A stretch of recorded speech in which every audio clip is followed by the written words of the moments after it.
Hi guys, welcome to Richard Cabile YouTube channel. In today's video, I will teach you how to turn on or off earthquake alerts on Realme 5 mobile phone. And okay guys, but before we start, kindly subscribe to my YouTube channel by pressing the subscribe button and the bell to notify you if I have new videos. Okay guys, let's start.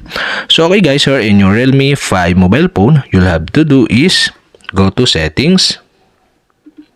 In settings, scroll down and go to location. And now the location is up. So to turn on this, you'll have to do is switch on the switch button on the right side. And okay guys, you can see here the earthquake alert. Okay, you can tap this and earthquake alert is up. And okay guys, to turn on the earthquake alert, okay, you'll have to do is switch on the switch button on the right side.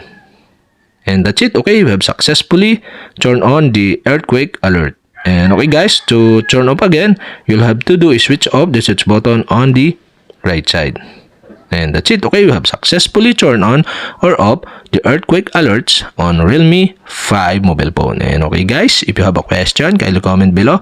And don't forget to hit the subscribe button and the bell to notify you if I have new videos. Okay guys, thank you for watching.